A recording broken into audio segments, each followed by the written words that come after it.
oídme, oh casa de Jacob. El Señor quiere reprochar al pueblo por la adoración a los ídolos. ¿Ok? Ese es el contexto. Versículo 3. Oídme, oh casa de Jacob, y todo el resto de la casa de Israel. Los que sois traídos por mí desde el vientre, los que sois llevados desde la matriz, y hasta la vejez, yo mismo, y hasta las canas os soportaré. Yo hice, yo llevaré, yo soportaré y guardaré. El argumento allí es que es el Señor el que siempre ha velado por Israel, desde su nacimiento hasta su vejez. Y ahora los va a llamar a la reflexión con una pregunta. Versículo 5. ¿A quién me asemejáis y me igualáis y me comparáis para que seamos semejantes? Les deja ahí la pregunta y ahora va a llamar la atención a lo que ellos hacían para que reflexionen también. Versículo 6. Esto es lo que Israel o el reino de Judá, el pueblo de Judá, hacía para producir sus dioses. Versículo 6. Sacan oro de la bolsa y pesan plata con balanzas, alquilan un platero para hacer un dios de ellos, se postran y adoran. Versículo 7. Se lo echan sobre los hombros y lo llevan y lo colocan en su lugar. Allí se está y no se mueve de su sitio. Le gritan y tampoco responde ni libra de la tribulación. Ahí está el hecho. Eso es lo que ustedes hacen. Ahora, en el versículo 8, Él les dice, piensen en esto. Versículo 8, acordaos de esto y tened vergüenza. Volved en vosotros, prevaricadores. Es como que piensen en eso, reflexionen, y ahora les va a presentar otro argumento. Versículo 9, acordaos de las cosas pasadas, desde los tiempos antiguos, porque yo soy Dios y no hay otro Dios, Sí, yo soy Dios y no hay otro Dios y nada hay semejante a mí. Por un lado, acuérdense de lo necio que es la fabricación de ídolos que ustedes hacen.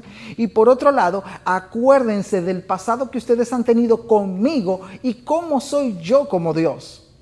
Y si ellos no recordaban cómo era Él como Dios, en el versículo 10 entonces les va a decir que anuncio lo porvenir desde el principio. Y desde la antigüedad lo que aún no era hecho, que digo, mi consejo permanecerá y haré todo lo que quiero, que llamo desde el oriente al ave y desde tierra lejana al varón de mi consejo. Yo hablé y lo haré venir, lo he pensado y también lo haré. El versículo 10 lo que aclara allí es que el Señor,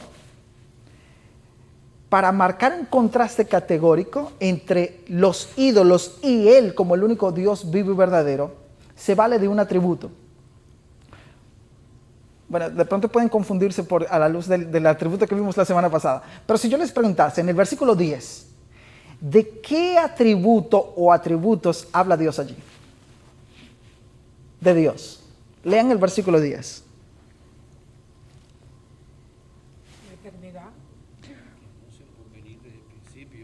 Sí, puede estar, pero no primariamente.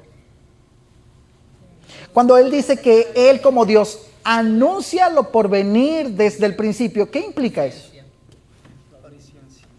¿Por qué? ¿Por omnisciencia por qué? Porque Él lo sabe todo. Porque Él está anunciando lo que viene desde el principio. Entonces allí hay un conocimiento total. ¿Sí? Habla de la omnisciencia de Dios. Si siguen avanzando en el versículo se van a dar cuenta que esa omnisciencia es debido al decreto de Dios que vimos la semana pasada. Estrechamente ligado a la omnisciencia de Dios está el decreto de Dios. El Señor lo sabe todo porque lo ha decretado todo, porque Él es todopoderoso. Ese es el atributo que vamos a estar estudiando en esta hora. La omnisciencia de Dios. ¿Okay? Pero quería hacerles ver. Gracias mi hermana. Van a estar recibiendo el bosquejo de la clase en este momento. Se me había olvidado. Y me dijeron por ahí que como que ya llegaron los libros también. Entonces posiblemente se les esté haciendo entrega del libro de Arthur Pink, Los atributos de Dios. Ese es el orden que estamos siguiendo, el orden del índice de Arthur Pink.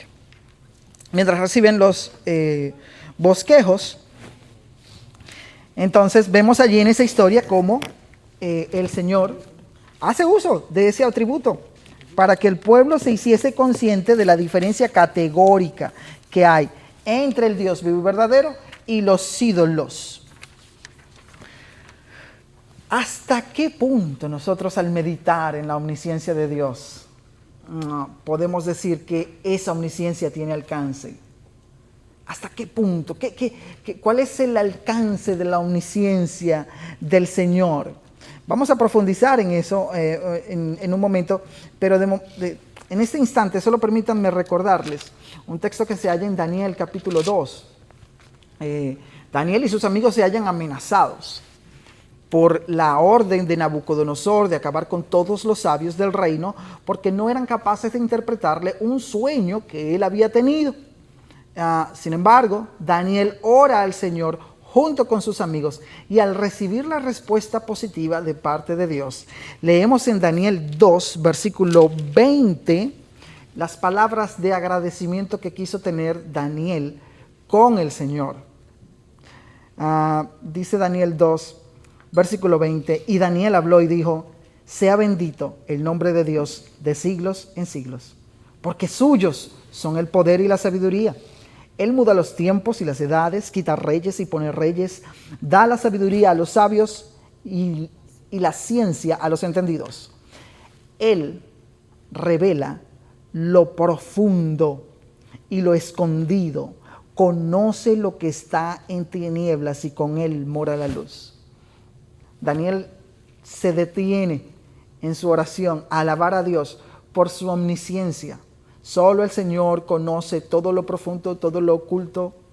Y entonces dice en el versículo 23, a ti, oh Dios de mis padres, te doy gracias y te alabo, porque me has dado sabiduría y fuerza y ahora me has revelado lo que te pedimos, pues nos has dado a conocer el asunto del rey. Eso es lo que quiero que logremos en esta clase. Que al considerar en nuestras limitadas fuerzas, nuestras limitadas capacidades, este atributo de parte de Dios, nosotros al final rindamos adoración al Señor por cómo esa omnisciencia de Él nos favorece. Comencemos en esta hora. Vamos a definir lo que es la omnisciencia de Dios. La palabra en sí misma arroja el significado de esta omnisciencia. Algunos creo que lo tienen en los bosquejos, ¿sí? ¿Qué significa la palabra omnisciencia? Ajá. Conocimiento. Todo conocimiento. Así que literalmente allí en ese espacio que tienen ahí pueden colocar que Dios lo sabe absolutamente todo. Dios lo sabe absolutamente todo. En Dios hay un conocimiento de tipo inherente. ¿Qué quiere decir eso? Que el Señor no necesita aprender de nadie. Él no descubre nada, Él no investiga nada, el Señor no olvida nada. Todo su conocimiento es intuitivo, es independiente, es innato. La omnisciencia de Dios significa que Él conoce todas las cosas, el pasado, el presente, el futuro, lo real, lo que podría ser. ¿Recuerdan el Señor Jesús hablándole cuando llora sobre Jerusalén? Él dice, ay de ti, Corazín, ay de ti. Si en Bethsaida se hubiera hecho Ay de ti, Corazín, ay de ti, Bethsaida, porque si en Tiro y en Sidón se hubieran hecho los milagros que en vosotras se ha hecho, tiempo ha que se hubiesen ya arrepentido. Es decir, Él establece que de haberse dado una condición, el resultado del estado de esas ciudades hubiese sido otra. Eso es un conocimiento posible. No se dio porque no se cumplieron ciertas particularidades. Hasta allí alcanza la omnisciencia de nuestro Señor. Permítanme leerles una cita acá de Sam Storms. Él dice, hay que recordar que el conocimiento de Dios es simultáneo, no es sucesivo. ¿Y qué quiere decir él con eso? Bueno, es que Dios ve las cosas a la vez y en su totalidad, mientras que nosotros solo conocemos a medida que los objetos de conocimiento son presentados ante nosotros. Nosotros para adquirir conocimiento, es lo que está diciendo Storms acá, debemos involucrarnos en un proceso de aprendizaje. Dios no funciona de esa manera. Para Dios, dice Storms, el acto de percepción es completo y es instantáneo. Dios piensa sobre todas las cosas a la vez. El conocimiento de Dios es perfecto y es total desde la eternidad. Y tenemos la referencia bíblica a esa verdad en Isaías 40, los versículos 13 al 14. ¿Quién me acompaña leyendo Isaías 40, versículos 13 y 14?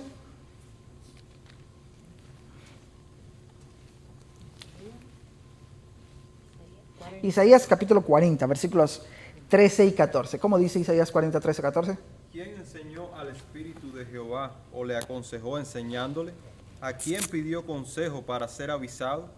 ¿Quién le enseñó el camino del juicio o le enseñó ciencia o le mostró la senda de la prudencia? ¿Quién? ¿Podrá salir alguien al frente y decir, eso que sabe Dios es porque yo se lo digo? Es el tipo de preguntas retóricas. Pablo va a citar ese mismo texto tiempo después en Romanos capítulo 11, versículos 33 al 35. En sus bosquejos creo que faltó la extensión de 33 a 35. Esa es la cita que queremos que tengan allí. ¿Alguien me ayuda leyendo Romanos 11 del 33 al 35? Oh profundidad de las riquezas, de la sabiduría y de la ciencia de Dios. Cuán insondables son sus juicios e inescrutables sus caminos, porque ¿quién entendió la mente del Señor? ¿O quién fue su consejero? ¿O quién le dio a él primero para que le fuese recompensado? Y termina ahí con unas palabras de alabanza. ¿Sí?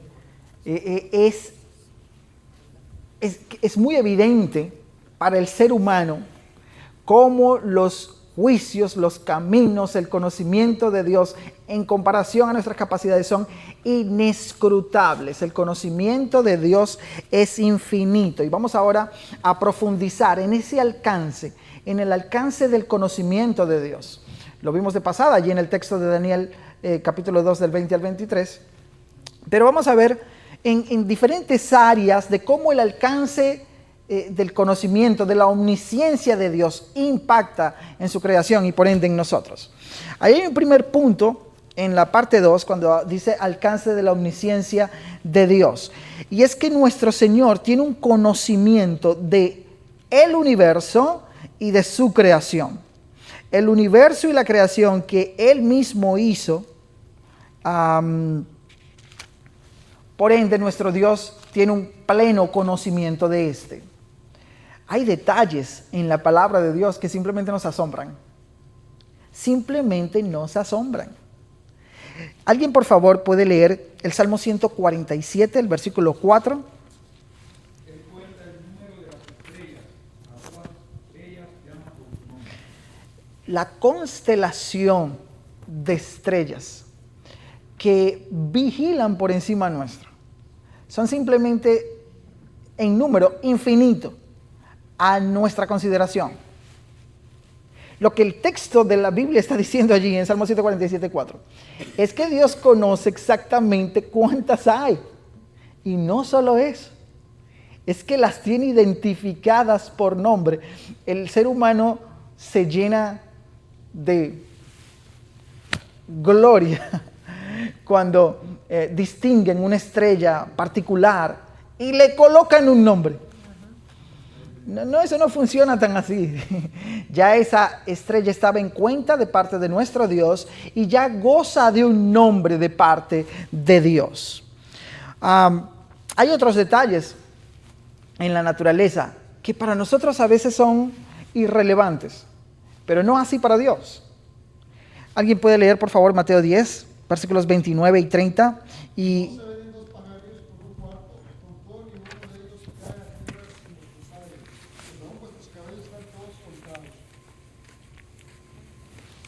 ¿en qué sentido podemos decir allí, desde Mateo 10, versículo 29, que podemos ver el pleno conocimiento de Dios, la omnisciencia de Dios? Si yo les pregunto, Denme un comentario que resalte la omnisciencia de Dios a partir de Mateo 10, versículos 29. ¿Qué podrían decirme? Que Dios es nuestro creador, nos crea, Él sabe hasta cuántos cabellos tenemos. Ajá. Él controla todas las cosas. Hasta detalles que para nosotros son irrelevantes, como las aves del cielo, cuando una de ellas cae. Eso está en conocimiento de Dios. Hasta detalles tan irrelevantes como el número de cabellos que una persona pueda tener, está en el conocimiento de Dios. ¿A quién alguien le ha servido de algo saber cuántos cabellos tiene? O si perdió un cabello, ¡ay, se me cayó un cabello! Pero, ¿y para qué Dios sabe esas cosas? Pues no lo sabemos, pero Él lo sabe. El siguiente aspecto del alcance de la omnisciencia de Dios es el conocimiento de todo el tiempo. Dios tiene un conocimiento de todo el tiempo. Y aquí es cuando uno, si pretende estacionarse a considerar este tipo de cosas, pareciera que tenemos que hacernos conscientes que nuestro cerebro tiene un límite. Y no podemos avanzar. Para nosotros es abstracto tratar de entender la eternidad. El Señor, considerando el pasado, Él sabe lo que ocurrió. Considerando el presente, Él sabe lo que está sucediendo. Y considerando el futuro, Él sabe lo que va a suceder. Y si hay un texto bíblico que ustedes tienen que guardar allí en su archivo mental, que hace referencia hacia la omnisciencia de Dios, para el momento en que ustedes quieran hablar de ese tema, recuerden siempre, es el Salmo 139. Vayan conmigo allá. Salmo 139. Una de las expresiones más, uno de los textos más explícitos acerca de la omnisciencia de Dios es el Salmo 139. Dice así, Salmo 139, el versículos 1 al 4. Oh Jehová, tú me has examinado y conocido. Ese es David hablando. Tú has conocido mi sentarme y mi levantarme, has entendido desde lejos mis pensamientos. ¿Ustedes se imaginan que nosotros nos enterásemos que alguien puede saber lo que estamos pensando? ¿Verdad que eso sería un dolor de cabeza para cualquiera de nosotros? Bueno, no olvidemos que el Señor sí sabe lo que hay en nuestras mentes. Él sí lo sabe. Eso es lo que está diciendo David acá. Él ha entendido desde lejos mis pensamientos. Has escudriñado mi andar y mi reposo. Sea que avance o sea que me detenga, el Señor está en conocimiento de ello. Todos mis caminos te son conocidos, dice David, versículo 4. Ni siquiera aún no está la palabra en mi lengua, y he aquí, oh Jehová, tú la sabes toda. Sobre mí pusiste tu mano, versículo 6. Tal conocimiento es demasiado maravilloso para mí, alto es, no lo puedo comprender. Versículo 16. Mi embrión vieron tus ojos. Es decir, en el estado más primigenio de David, el embrión, no el feto, el embrión, en ese momento Dios estaba en conocimiento de él, de lo que sería David. Mi embrión vieron tus ojos, y en tu libro estaban escritas todas aquellas cosas que fueron luego formadas, sin faltar una de ellas. Ese conocimiento de sentarse, de levantarse, de pensar, de los días antes que existieran, están en el Señor. Él tiene conocimiento de eso. Hasta allí llega el alcance del conocimiento de nuestro Dios.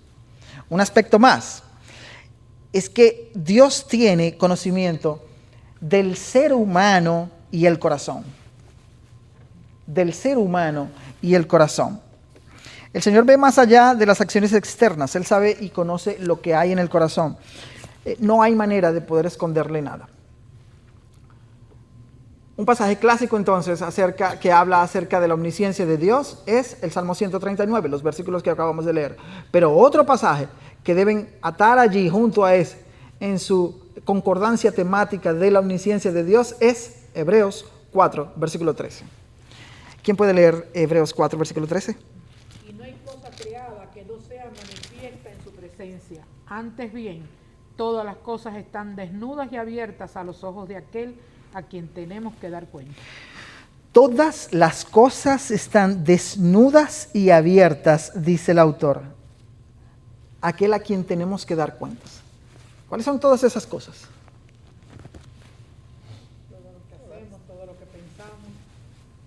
Todo lo que hacemos, todo lo que está en nuestro ser interior. De hecho, si lean el versículo 12, el autor de los Hebreos está hablando de la palabra de Dios y de cómo esta palabra de Dios penetra hasta lo profundo y discierne los pensamientos del corazón.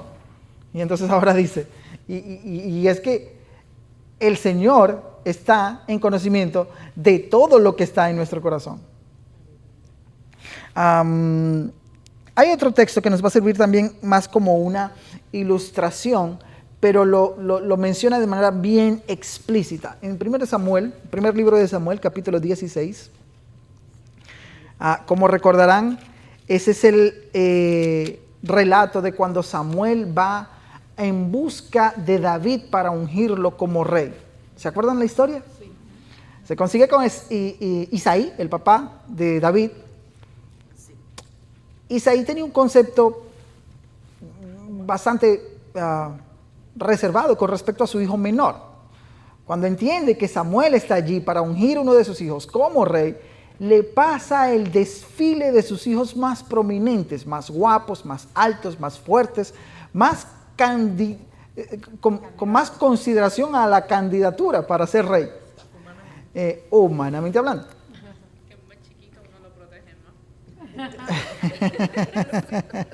Bueno, eso está muy bien. Pero entonces, cuando Samuel considera al primero de ellos, ¿recuerdan qué fue lo que pasó? No estaba aprobado por Dios. En 1 Samuel 16, versículo 6, dice: aconteció que cuando ellos vinieron, él vio a Eliab, Samuel vio a Eliab. ¿Y qué fue lo que dijo Samuel? ¡Wow! De cierto, delante de Jehová estás ungido. Este muchacho, este es. Y Jehová, versículo 7, respondió a Samuel: no mires a su parecer, ni a lo grande de su estatura, porque yo lo desecho. Porque Jehová no mira lo que está delante de sus ojos, porque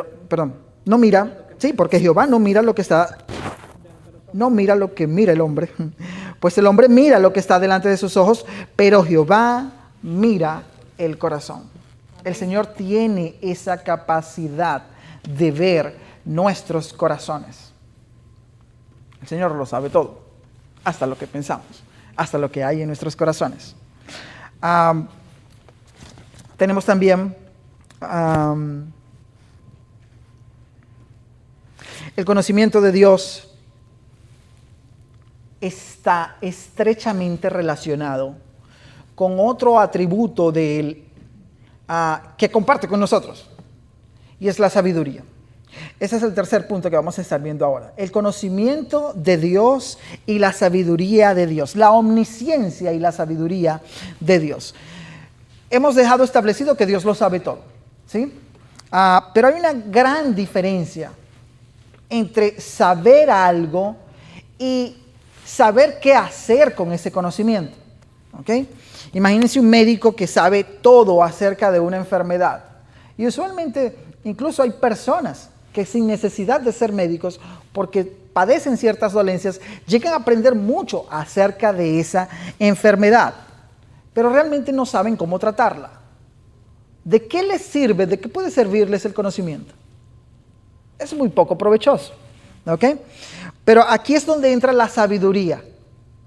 Porque en el caso de Dios, la sabiduría de Dios es la capacidad que Él tiene de ejecutar su plan de la mejor, de la más justa y de la más amorosa manera posible. ¿Por qué? Porque la omnisciencia de Dios no tiene fallos. Y Dios goza de sabiduría perfecta. Así que si su conocimiento siempre está unido a su sabiduría, Él no solo sabe lo que pasa, no solo sabe cómo usar, no solo sabe lo que pasa, sino Él sabe cómo usar ese conocimiento en aquellos planes, propósitos futuros, para que sean siempre planes y propósitos perfectos, justos y amorosos. Vamos a ver dos ejemplos. En el Salmo 104, versículo 24 y Proverbios 3. Mientras tanto, allí en sus bosquejos pueden completar esa frase. La definición de sabiduría es atada a la omnisciencia de Dios. La sabiduría es la aplicación perfecta del conocimiento para el mejor propósito. Mis hermanos, Dios no hizo este mundo de manera descuidada o por casualidad. Cuando Dios decidió crear o realizar su creación, la hizo en una armonía preciosa y fue cuidadoso incluso al momento de llevar a cabo su creación. Salmo 104, versículo 24. ¿Alguien lo tiene? Sí, yo lo tengo. Léelo, mi hermano José, por favor. Innumerables son tus obras, oh Jehová. Hiciste todas ellas con sabiduría. La tierra está llena de tus beneficios. El salmista allí reconoce que las obras del Señor son innumerables. Reconoce que el Señor ha hecho todas las cosas con sabiduría y esa sabiduría ha llevado al salmista que él aprecie la bondad de Dios en este planeta. Nunca nos hemos preguntado por qué el cielo es azul y no es de otro color. El azul es cálido para nosotros. El azul es disfrutable. Es placentero, ¿no les resulta placentero elevar los ojos al cielo abierto y contemplar el cielo que está sobre nosotros? Amén. Eso es uno de los beneficios de Dios en su creación a favor de nosotros, que nos dejan ver cómo esa omnisciencia de Dios no es una omnisciencia automática, sino una omnisciencia sabia. Él supo cómo hacer un cielo en favor de su creación que fuese agradable y placentero y lo coloreó azul. Eso es un ejemplo de lo que es la sabiduría de Dios en la creación. Coloquen allí en sus bosquejos. La sabiduría de Dios en la creación. Hermano Vicente. Amén. Uh-huh.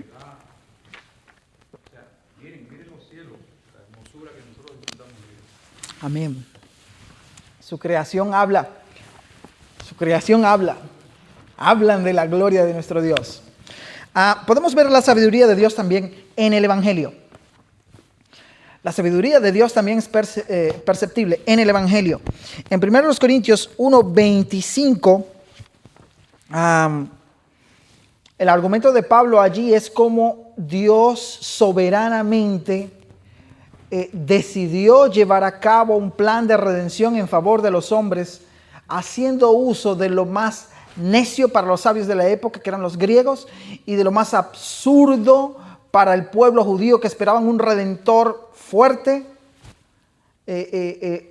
Dios hizo uso de un judío de clase baja que muere en una cruz para establecerlo como el medio de redención a los hombres. Y por eso es que en el versículo 25 de 1 Corintios capítulo 1 dice que lo insensato de Dios, a los ojos de los hombres, ¿no? Lo que parece insensato de Dios, es más sabio que los hombres. Allí vemos la sabiduría de Dios en el Evangelio. La omnisciencia de Dios garantiza, mis hermanos, que su soberanía es ejercida con una sabiduría perfecta. Romanos 11:33 establece esa verdad y ya lo leímos. Pero vamos a ver ahora algunos ejemplos por medio de unas historias, o por medio de llamar la atención a algunas de las historias que están allí en sus bosquejos, porque allí vemos cómo la sabiduría de Dios, que es ejecutada dentro de su omnisciencia, ilustran este punto. La primera es la historia de José. La historia de José en Génesis, la historia de José se narra desde Génesis 37 a Génesis 50, pero en esta hora quiero que llamemos nuestra atención al último capítulo del libro de Génesis, que es Génesis capítulo 50. Dios conocía de antemano el corazón malvado de los hermanos de José. ¿Sí? Esa envidia, esa traición, ese encarcelamiento injusto en Egipto y el hambre que vendría sobre la tierra. Dios conocía todas esas cosas. Dios utilizó todos esos eventos dolorosos y malvados que él ya conocía, no solo para salvar la vida de José, sino para preservar la vida de la familia de José, que se constituiría en la familia número 1 del pueblo de Israel. De allí vienen las 12 tribus y por ende la descendencia del Mesías. Ahora tenemos un texto clave allí en Génesis 50, versículo 20. ¿Quiere alguien leerlos? Génesis 50, versículo 20. Vosotros pensasteis mal contra mí. Ese es José hablando. Ajá. Ajá. Ya va. Mas Dios lo encaminó a bien para hacer lo que vemos hoy, para mantener en vida a mucho pueblo. Gracias, mi hermana.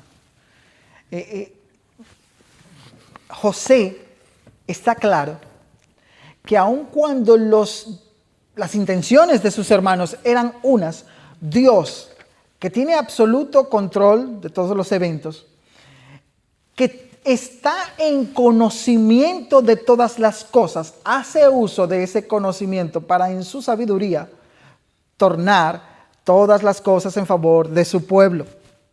La omnisciencia de Dios en este aspecto de la mano con su sabiduría. Otra historia, ya esta la vimos, era cómo Samuel se confunde identificando allí a los hijos de Isaí. Pero al final el Señor ordena cada aspecto para que sea David el que será ungido como rey sobre Israel. Pero hay un tercer ejemplo y lo vemos a lo largo de todo el libro de Esther. ¿Quién recuerda el panorama del libro de Esther? Era una esclava que fue hecha reina porque el rey se enamoró de ella. Ajá. Pero la temática principal, Es la reina Esther, ¿no? Sí. ajá, la temática, el punto principal del libro. La salvación, porque hay una amenaza. Hay una amenaza sobre el pueblo de Dios, que es lo más importante. Recuerden, la preservación del pueblo de Dios, del cual vendrá el Redentor del mundo. La promesa hecha en Génesis capítulo 3, versículo 15. Ahora, en medio de eso, nos conseguimos un rey Asuero, a Mardoqueo, el tío, ¿ok? Dios va a orquestar, en su providencia. De hecho, todo el mundo menciona lo curioso que es que el libro de Esther no se menciona la palabra Dios ni una sola vez. Pero vemos un cuidado de parte de Dios en su providencia, cuidando cada aspecto. Allí en el libro de Esther podemos entonces nosotros observar cómo Dios con su sabiduría orquesta una compleja serie de coincidencias históricas. En primer lugar, el rey no puede dormir. Le buscan las crónicas y le leyeron un registro antiguo. Él pregunta qué se hizo por este hombre, se le dio recompensa o no. Llama al hombre de él más sabio. ¿Qué podría hacer el rey para darle honra a un hombre que él desee darle honra? Y aquel piensa, ¿a quién va a querer el rey honrar más que a mí? y se desborda en complacencias para que el rey lleve a cabo ese propósito. Esther gana ese concurso de belleza, a pesar de estar cautiva. A ella la colocan en el lugar exacto, en el momento exacto. Es cuando el tío Mardoqueo le dice, pero además le dice, ¿quién sabe si para esta hora es que has llegado al reino? Entonces, nosotros vemos cómo, aun cuando las circunstancias, porque ya hay esas alturas, pues, este siervo, que se me fue el nombre ahora mismo, el siervo de Asuero, ha entrado en un odio visceral hacia Mardoqueo, porque este no se inclinaba hacia él. Y en venganza quiere acabar con todos los judíos. Entonces, esas circunstancias amenazantes, Dios fue capaz que en medio de esas circunstancias amenazantes, Él estuvo orquestando todos esos eventos para el cumplimiento de sus planes. Pero tenía el Señor que tener conocimiento de estos planes para en su sabiduría ordenarlos en la forma en que trajesen la bendición a su pueblo. Amán. Gracias, mi hermano. Ahora, ¿qué dice Juan capítulo 1, versículo 18?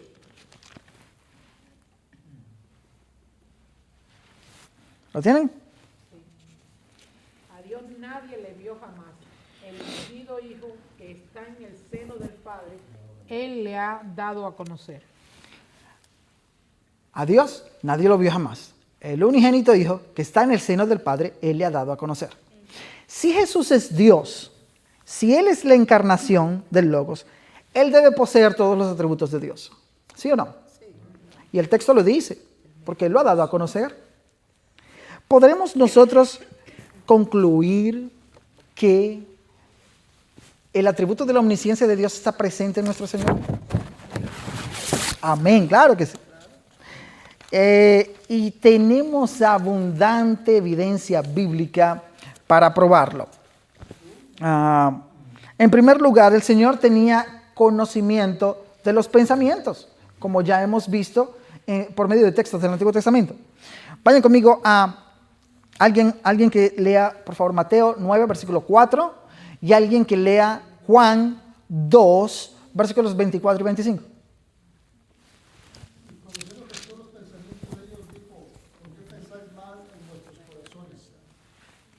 Hablándole a los fariseos, porque criticaban cuando en el momento en que el Señor dice, traen a este paralítico en la camilla, el Señor, hijo, tus pecados te son perdonados.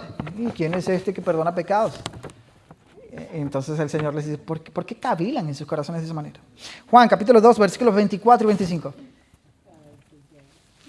Lo leo yo. Dice, pero Jesús mismo no se fiaba de ellos porque conocía a todos y no tenía necesidad que nadie le diese testimonio del hombre, pues Él sabía lo que había en el hombre. Tú tienes obligatoriamente que tener un conocimiento del tipo divino para saber lo que hay en el hombre. Porque más adelante, incluso Pablo en 1 Corintios va a decir, nadie conoce lo que hay en el hombre, sino el espíritu del hombre que está en él. Solo tú y tú y tú. O sea, nosotros tenemos conocimiento de nosotros mismos. Pero hasta ahí llegamos. Ahora, Dios y nuestro Señor Jesucristo, Él sí tiene un conocimiento de lo que hay dentro de cada ser humano. Nuestro Señor Jesús tenía también un conocimiento de eventos futuros.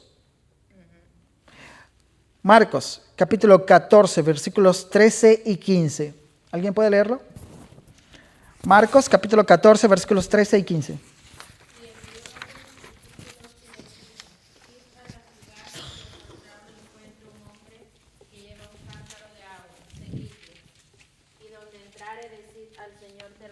El maestro dice, ¿dónde está el aposento donde he de comer la Pascua con mis discípulos? Y él os mostrará un gran aposento alto ya dispuesto. Preparad para nosotros allí. El Señor les dice exactamente dónde van a encontrar un hombre con un cántaro ¿Dónde va a ser la última cena? Demostrando entonces una presencia absoluta. Nuestro Señor Jesús tenía también un conocimiento personal de extraños, de gente que nunca había conocido. Juan capítulo 1, versículos 47-48. ¿Alguien quiere participar de la lectura? Cuando Jesús vio a Natanael, se le acercaba y dijo de él: he aquí un verdadero israelita en quien no hay engaño. El 48, mi hermano. Le dijo Natanael: ¿de dónde me conoces? Respondió Jesús y le dijo: antes que Felipe te llamara, cuando estabas debajo de la higuera, te vi. Allí queda claramente evidenciado que Jesús y Natanael no se conocían. Natanael le dice: ¿de dónde me conoces tú? ¿Cómo eres capaz de emitir una opinión acerca de mí? ¿Tú no me conoces? Y nuestro Señor, no, es que antes incluso, que Felipe te llamara, cuando estabas debajo de la higuera, te vi. Y allí, ante la conciencia que adquiere Natanael de la omnisciencia de Jesús, ¿recuerdan la reacción de él? Adoración.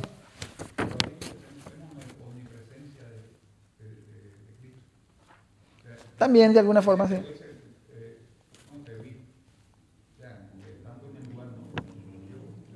Sí, es posible verlo también de esa manera. Pero sin duda, hablando acerca de lo que estamos hablando, la omnisciencia de Dios. Él estaba en conocimiento de Natanael allí en ese momento. Nuestro Señor Jesús tenía también conocimiento de la vida secreta de las personas, de aquello que creemos que podemos ocultar. Juan, capítulo 4, versículos 17 al 18. ¿Recuerdan ese pasaje famosísimo de la mujer samaritana en conversación con el Señor? Respondió la mujer y dijo: no tengo marido. Y Jesús le dice: bien has dicho, no tengo marido, eso está bien. Versículo 18, porque 5 maridos has tenido y el que ahora tienes no es tu marido, esto has dicho con verdad. Jesús le revela a esta mujer samaritana su historial de maridos, que ella pues no quiso hacer evidente delante de él, demostrando así que el Señor tenía un conocimiento pleno de su pasado oculto, de sus luchas personales. Nuestro Señor está en absoluto conocimiento de nuestra vida. Nuestro Señor Jesús tenía también un conocimiento de su propio destino. Dice Juan capítulo 13, versículo 1. Antes de la fiesta de la Pascua, sabiendo Jesús que su hora había llegado para que pasase de este mundo al Padre, como había amado a los suyos que estaban en el mundo, los amó hasta el fin. Él sabía que su hora había llegado. Nuestro Señor estaba en pleno conocimiento de lo que Él iba a padecer, a sufrir. Él sabía todas esas cosas. La omnisciencia de nuestro Señor Jesucristo es vital, mis hermanos, para la comprensión que nosotros, para la bendición que podamos adquirir al meditar en Él como un sumo sacerdote. Hebreos 4, versículo 15, dice que nosotros no tenemos un sumo sacerdote que no sepa compadecerse de nosotros. Dice Hebreos 4, versículo 15, porque no tenemos un sumo sacerdote que no pueda compadecerse de nuestras debilidades, sino uno que fue tentado en todo según nuestra semejanza, pero sin pecado. Él nos entiende perfectamente, nuestro Señor Jesús, porque Él sabe cómo nos sentimos, Él sabe todo acerca de nosotros. Él puede interceder perfectamente por nosotros, porque Él también sabe qué necesitamos. ¿Qué aprendemos de estos versículos que, mis hermanos, son un simple abrebocas a esta doctrina infinita del infinito conocimiento de Dios? ¿Qué aprendemos de esto? Bueno, en primer lugar, como dice Arthur Pink en su libro Los atributos de Dios, el conocimiento infinito de Dios debe llenarnos de asombro. Lo leíamos hace un momento en Salmo 139, versículo 14. Pero quiero que lean conmigo, yo no sé si está ahí en el bosquejo, en la cita del Salmo 147, versículo 5 al 7. Dice, grande es el Señor nuestro y de mucho poder. Su entendimiento es infinito. Jehová exalta a los humildes y humilla a los impíos hasta la tierra. Entonces, cantad a Jehová con alabanza, cantad con arpa a nuestro Dios. En el contexto de la consideración de la omnisciencia de Dios, el salmista invita a la adoración.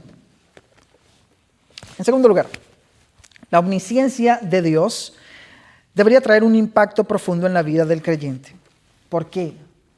Porque la verdad es que hacernos conscientes de que Dios lo sabe todo, debe traer sobre nosotros consuelo, seguridad, paz. Job, en medio del sufrimiento, él dijo en Job 23:10, Él conoce mi camino, y porque Él conoce mi camino, me probará, y voy a salir como oro. Salmo 103, versículo 14.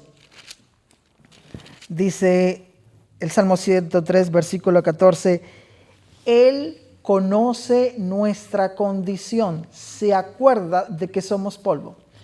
Porque el Señor conoce nuestra condición de pecadores débiles, frágiles, sensibles al pecado, a la tentación y a la maldad. Él puede compadecerse, mis hermanos, de nosotros. Qué bueno es saber que el Señor está en pleno conocimiento de la fragilidad humana. Y tienen un par de citas más allí. Otra vez el Salmo 139, versículos 23, 24. Aunque no es así, la quiero leer porque quiero que la leamos, porque el conocimiento de la omnisciencia de Dios tiene que afectar nuestra vida de oración. Salmo 139, nuevamente, vamos allá. Salmo 139, versículos 23 y 24, dice así. Examíname, oh Dios, y conoce mi corazón. Pruébame y conoce mis pensamientos. Al momento de orar, el salmista está consciente de que Dios sabe todas las cosas. Y que nosotros en nuestra debilidad muchas veces ni idea tenemos de la cantidad de maldad que puede haber en nosotros. ¿Qué hace el salmista? Él le dice, Señor, tómame, pruébame, examíname tú. Conoce mi corazón. Y añade en el versículo 24, ve si hay en mi camino de perversidad y entonces tómame y guíame en el camino eterno.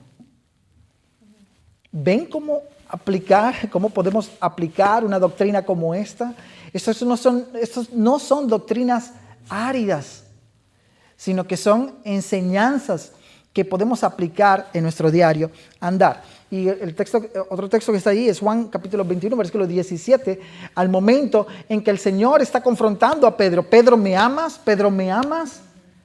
Llega el momento en que Pedro, pues Señor, ya no sé qué responderte, pero yo sé que tú sabes todas las cosas y yo sé que tú sabes que yo te amo. La omnisciencia. Vamos a saltarnos el C por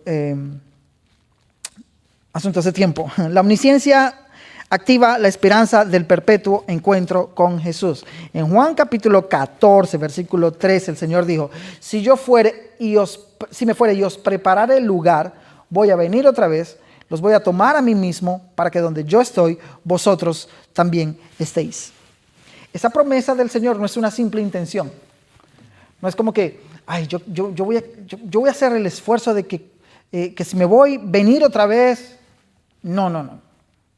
El Señor está en pleno conocimiento de que Él volverá. Él volverá. Es una declaración categórica de un evento futuro que ciertamente va a suceder. Y porque va a suceder, Él dice, yo vendré y os tomaré a mí mismo. Y nosotros debemos tener confianza en esa verdad. La confianza de esa promesa se basa en que el que la hizo es el Hijo de Dios, que hemos visto que tiene pleno, en él mora ese atributo pleno de la omnisciencia. Al final, la última aplicación, la más importante de todas tal vez, la omnisciencia debe conducir al creyente a una profunda reverencia y profundo respeto. Mis hermanos, creo que les quedó allí en el bosquejo. Esta verdad tiene obligatoriamente que afectar nuestro diario andar. Y además, nuestra consideración de la eternidad. Fíjense, hay una serie de versículos allí que no vamos a tener tiempo de nosotros verlos en este instante, pero tómenlos en casa, así en forma de cadena. Gálatas 6:7, Dios no puede ser burlado, todo lo que el hombre sembrare, eso Él va a cosechar. Hechos 5, versículos 3 y 4, la triste historia de Ananías y Zafira, que creyeron que podrían salirse con la de ellos, engañando al Espíritu Santo innecesariamente, y el juicio de Dios vino sobre ellos. ¿Por qué? Porque Dios sabe todas las cosas. Una cosa es salirnos con la nuestra y engañar a la iglesia, pero otra muy diferente es creer que de alguna manera estamos engañando a Dios. Uno cree que puede andar por la vida brindando una apariencia de piedad y nada va a pasar. Cuidado, porque Dios sabe todas las cosas. Una cosa es mentir a la iglesia, otra cosa es intentar mentirle al Espíritu Santo. Nuestro Señor tiene un ojo que todo lo ve y que todo lo sabe. ¿Qué leíamos en Hebreos 4:13? No hay cosa creada que no sea manifiesta en su presencia. Antes bien, todas las cosas están desnudas y abiertas ¿ante quién? Ante los ojos de aquel a quien tenemos que dar cuenta. Es decir, que a quien tendremos que dar cuenta en aquel día es alguien omnisciente. Todo lo sabe, no hay nada oculto. Aquellos pecados secretos que nosotros hemos querido mantener muy en el rincón más profundo de nuestros corazones, el Señor los conoce. Qué liberador resulta cuando nosotros nos hacemos conscientes de esta doctrina y venimos en fe y arrepentimiento al Señor y nos franqueamos delante del Señor, ten misericordia de mí, porque habrá un día, según Romanos 2, versículo 16, como dice acá, en que el Señor va a juzgar a todos los hombres. El Señor, según Romanos 2, 16, hay un día en que Dios juzgará por Jesucristo los secretos de los hombres conforme a mi evangelio. Y primero los Corintios 4, 5, Pablo hablándole allí a los hermanos les dice que no se apresuren a emitir juicios. Primero los Corintios 4, 5, no juzguéis nada antes de tiempo, hasta que venga el Señor. ¿Por qué, Pablo? Es que es el Señor el que va a aclarar también lo oculto de las tinieblas y manifestará las intenciones de los corazones. Mis hermanos, hasta las intenciones. En Apocalipsis 2:23 el Señor termina, le dice a la iglesia, todas las iglesias sabrán que yo soy el que escudriña la mente y el corazón y que os daré a cada uno según vuestras obras. Ese es el Dios a quien daremos cuenta. Hay una cita allí que quise dejarles. No olvidemos, mis hermanos, que al considerar cualquiera de los atributos de Dios nos estamos acercando a un Dios infinito. no existe un instante, un momento en que nosotros lleguemos a pretender agotar el estudio o la consideración de este atributo o de cualquier otro. En el caso de hoy, hablando de la omnisciencia, no hay posibilidad. Eso no es posible. Pero pues debemos continuar invitándoles a que profundicen y estudien en estas cosas. Sin embargo, se van a dar cuenta al hacerlo que terminaremos como David en el mismo Salmo 139. En el Salmo 139, con esto terminamos. En el Salmo 139, el versículo 17, David está explicando su experiencia al considerar las maravillas de Dios y dice: cuán preciosos me son, oh Dios, tus pensamientos. Que es como deleitosos. Y él dice: cuán grande es la suma de ellos. Ahora, no es porque David llegó a obtener el total de la suma de los pensamientos de Dios y dijo: wow, qué número tan grande. No. Miren lo que pasó con David. En el versículo 18, él dice: si los enumero, se multiplican más que la arena. Es decir, es como que David tomó los pensamientos de Dios y quiso comenzar a enumerar. Pensamiento número 1, pensamiento número 2. Pero en su labor se dio cuenta que la consideración de las glorias de Dios se iban multiplicando, mientras iban surgiendo más y más atributos y más pensamientos y más que decir y más que estudiar y más que considerar. Amén.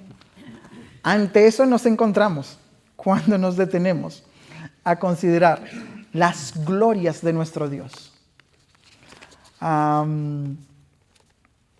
Quiera el Señor ayudarnos a poner en práctica estas preciosas verdades de nuestro precioso Dios en los cielos, de nuestro Dios y Padre y de nuestro bendito Rey de Gloria Jesucristo.